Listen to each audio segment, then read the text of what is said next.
Bien, nous voilà sur la partie de l'installation d'un site WordPress. Donc, il y a plusieurs méthodes pour installer un WordPress. Là, on va s'occuper prioritairement de l'installation automatique d'un WordPress chez un hébergeur, on va dire un peu low cost, premier prix pour le coup. Donc, il y en existe plusieurs. Vous avez OVH, vous avez Gandhi, vous avez Planet Hoster, vous en avez des dizaines.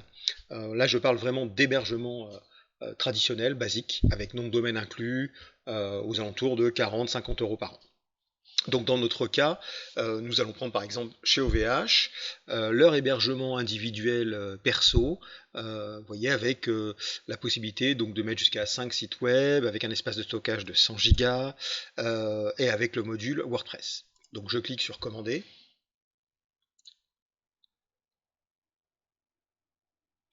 Voilà, je choisis mon domaine. Voilà, vous mettez hop, un .com ou un .fr, ce que vous voulez. Vous cliquez sur rechercher. Et là, on vous dit que ce nom de domaine-là est disponible. Donc, mais il y a d'autres options également, hein, d'autres extensions de domaine. Vous voyez, site, store, etc. Donc, je vais cliquer là-dessus et continuer. À partir de là, on me propose des options.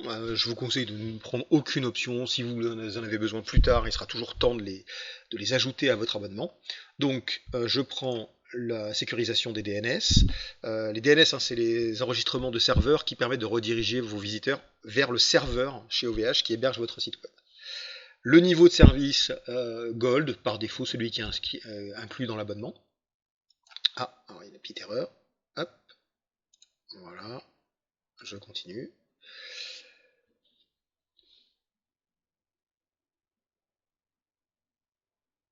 Donc j'ai un petit rappel de toutes ces informations. Je peux choisir d'ajouter l'option des CDN. CDN, c'est Content Delivery Network. Cette option est uniquement utile si vous avez par exemple des visiteurs en provenance de l'étranger. En dehors de ça, ça n'a aucun intérêt. La sécurisation du site avec les certificats, donc c'est pour avoir l'option HTTPS sur votre site. Donc vous savez, le petit cadenas que vous voyez juste ici d'ailleurs pour le coup, là, à ce niveau-là. Donc du coup, le certificat Let's Encrypt, c'est gratuit chez tous les hébergeurs aujourd'hui, et c'est amplement suffisant. Pas la peine de payer 4,17€ par mois pour un certificat Sectigo, ce n'est pas nécessaire. C'est du même chiffrement, hein. L'histoire de la visibilité pro, donc c'est totalement bidon. Autant vous dire que c'est une option qui ne sert strictement à rien, si ce n'est à payer 14 euros, enfin 15 euros par mois pour le coup. Ça vous inscrit dans 20 annuaires de mauvaise qualité pour rien. Donc autant vous dire que c'est pas la peine de cocher ça. Et ensuite, on propose les modules. Donc j'avais sélectionné WordPress, mais on me repropose d'autres modules. Ça veut dire qu'ils vont installer pour moi le CMS WordPress. Si je ne souhaitais pas, si je souhaitais faire une installation manuelle, j'aurais cliqué sur je ne souhaite pas de module. Dans notre cas, on sélectionne WordPress. Le choix du data center, c'est l'endroit où physiquement sera hébergé votre site et son serveur. Là, j'ai que deux options, on va laisser par défaut. Et je clique sur continuer. Une fois que c'est fait, il va me faire un petit récap de ce que j'ai commandé et va me demander de valider ses choix. Et j'ai le total de ce que me coûtera mon hébergement sur la première année, donc avec les promos, etc. Vous voyez, j'en suis pour 43 euros par an, sachant que mon nom de domaine sera renouvelé l'année prochaine pour 10 euros. Donc si tout me convient, je clique sur valider et je n'ai plus qu'à me connecter. Nous revoilà une fois cette opération terminée, donc je viens de valider, j'ai choisi comme nom de domaine wordpress-formation.online, c'est à des fins de test, j'ai ici le suivi de ma commande, donc la préparation, la commande, la facture disponible, j'actualise tout ça, et je devrais maintenant avoir l'état de ma commande, donc ma facture est disponible, ma commande est disponible, ça veut dire que au bout de tout ça, alors ça prend entre 5 et 10 minutes. Je ne l'ai pas stipulé, je vous ai fait grâce du temps d'attente, mais comptez entre 10 et 15 minutes entre le moment où vous commandez et le moment où vous êtes livré. En parallèle, j'ai reçu plusieurs mails en provenance de chez OVH.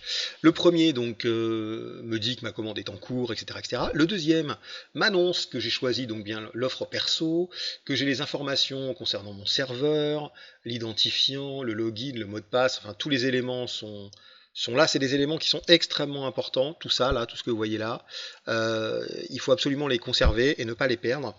Vous avez notamment les accès qu'on appelle FTP, c'est les File Transfer Protocol, c'est pour aller directement sur les fichiers de votre serveur. Donc très important de garder cet élément, de ce mail en sécurité, et même carrément je vous conseille d'en faire une copie et de le stocker dans un fichier sur votre ordinateur. Le deuxième mail que je reçois, c'est pour m'informer que le changement des DNS a été effectué sur mon domaine. Ça veut dire que je ne suis plus sur un nom de domaine transitoire de chez OVH, mais bien sur mon propre domaine qui désormais s'appelle wordpress-formation.online. Donc on m'annonce les DNS OVH utilisés pour ce faire. Pas d'opération particulière ici. Un troisième mail pour m'annoncer que mes emails viennent d'être activés. Ça veut dire que j'ai un plan MX plan 010 qui vient d'installer sur les serveurs et qui sera fonctionnel dans 10 minutes. Ça veut dire que je pourrai donc utiliser les mails de mon domaine de ce type-là, c'est-à-dire en gros contact @wordpress-formation.online ou fabrice @wordpress-formation. Vous pouvez en créer, je crois que par défaut, vous pouvez en créer une dizaine. Vous avez toutes les informations ici. Vous avez un guide d'installation pour ces mails à ce niveau-là. Voilà, c'est assez basique. Enfin, le dernier mail, celui qu'on attend depuis le début, l'installation de WordPress sur l'hébergement lié au nom de domaine a eu lieu avec succès. Et là, on me donne carrément toutes les infos pour m'y connecter. Donc, on voit bien que j'ai un lien d'accès, en cliquant ici, donc je pourrais le voir, un lien pour l'administrer, mon nom d'admin et mon mot de passe. Vérifions donc que tout fonctionne correctement. Donc allons déjà voir la tête que ça a, en cliquant ici. Et je tombe bien sur un WordPress qui est installé. Donc bien évidemment, c'est un WordPress standard vierge. Il n'y a rien dessus, si ce n'est l'article par défaut de WordPress sur tous les WordPress installés, le fameux bonjour tout le monde. Allons voir si on peut s'y connecter désormais. Donc pour se connecter à un WordPress, retenez ça, c'est toujours la même URL. En gros, votre nom de domaine, /wp-admin comme ici. D'accord? Donc on peut également s'y connecter en tapant la même chose sauf qu'on tape wp-login.php. Mais c'est le même principe. J'aurai besoin de ces deux informations-là pour me connecter en tant qu'administrateur. Un clic et on voit bien que je suis sur l'URL de connexion d'un WordPress. D'accord? Donc je vais commencer tout de suite par mettre le login et le mot de passe et vérifier que tout fonctionne. Oui, ça fonctionne. Donc je suis sur l'interface de mon WordPress, il a été installé. Tout ce que j'ai eu à faire, c'est patienter 15 minutes. C'est ce qu'on appelle l'installation dite automatique. Je vous rassure, nombreux sont les hébergeurs qui proposent ça aujourd'hui. Par défaut, vous avez des modules qui sont prêts à l'emploi. Donc j'ai quand même des mises à jour qui sont en attente. Donc on va voir ici. Hop, vous voyez, j'ai le plugin Askimet qui est une gestion du spam des commentaires, que je peux mettre à jour rapidement d'ailleurs pour le coup. Hop, et je mets à jour. Pour le reste, mon WordPress est automatiquement mis à jour dans sa dernière version. Et je suis prêt désormais à commencer à fonctionner avec lui. Retour chez OVH, donc pour voir un petit peu ce que ça donne. Donc je vais dans mon web cloud, dans mon tableau de bord, sur la partie hébergement, on retrouve le nom de domaine ainsi que les infos sur l'hébergement. On voit ici tous les états du service, mon IP, enfin mes différentes IP, mon espace disque, etc. Et on voit que je suis en version PHP 7.2. On y reviendra sur la version PHP.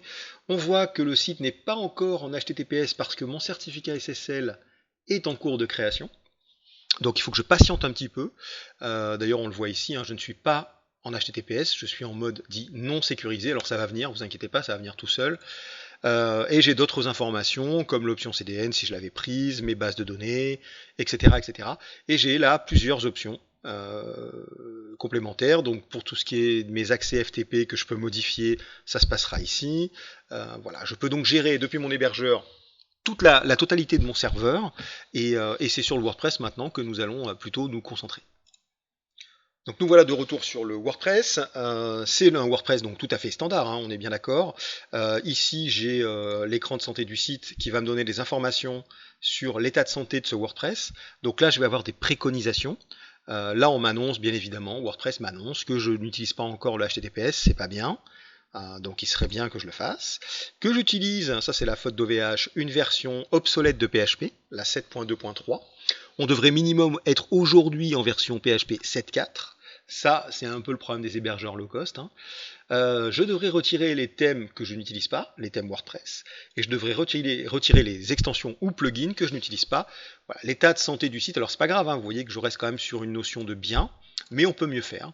Et donc je regarde ici, la version PHP globale de ce WordPress est bien du 7.2. Donc je vais voir si je peux modifier la configuration en cliquant sur modifier.